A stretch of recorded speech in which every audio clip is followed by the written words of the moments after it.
अस्सलाम वालेकुम। आसिमा हिकायत ओद पोरा हिकायत ओद। لما كان وقت ظهوره وإشراق الكون وبنوره فبينما آمنة في بيتها وهي مستأنسة ببركته وهي فريدة ولم تشعر إلا وقد أشرق في بيتها النور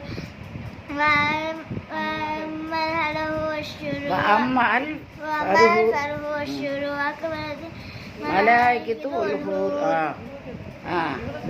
أنواع الطير கடைசியா ஓது.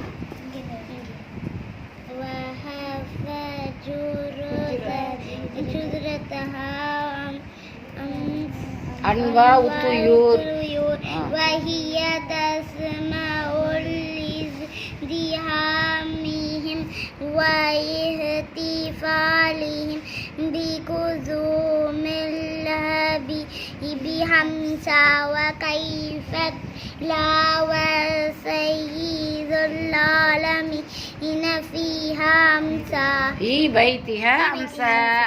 அப்படியே வந்துட்டோளுமா, நாங்கள் மோழ்ந்து ஓத நம்பரும் நீங்கள் எங்களை எடுப்பியல. சரி வா, இதில் என்ன நம்ம குறைஞ்சி போகிற போகிறோம்.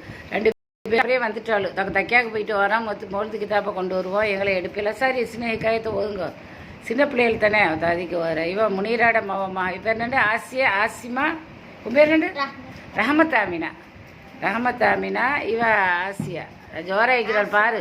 என்ன அழகாக கல்யாணம் முடிச்சு மாப்பிள்ளைகிட்ட பொண்ணை விட்றவளை போல் சோடிச்சுட்டு வந்துக்கிறவளுமா. கல்லமட்டையால் லிப்டிக்கெலாம் விட்டு கல்யாண பொண்ணை போல அழகாத்தான் இருக்குது.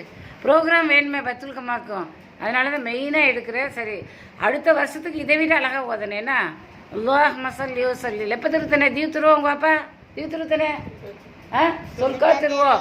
சொல்கா திருவாப்பாக்கு பிறந்துக்கிற ஸ்ட்ராங்காக ஓதனேன்னா அல்லாஹ் மசல்லி வசல்லி வபாரிக் அலைன்னு சவுண்டாக போட்டு அதுக்கப்புறம் அந்த ஹிக்காயத்தை அழகாக ஓதணும். இவளும் அப்படி தான் ஆன்சோட்டு பிள்ளை தான். ஏன்னா ரெண்டு பேருமே ஆன்சோட்டு பிள்ளைகள் தரமாக ஓதணும். சரியா?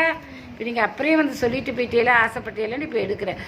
உதட்டுக்கு லிப்டிக் விட்டு, கண்ணுக்கு மை விட்டு, ஸ்கார்ஃப் கட்டி, இதுன்னு பேச்சா எல்லாம் குத்தி ஒரு காப்பிலாம் பார்ப்போம். சூப்பர், மாஷா அல்லா. சரி.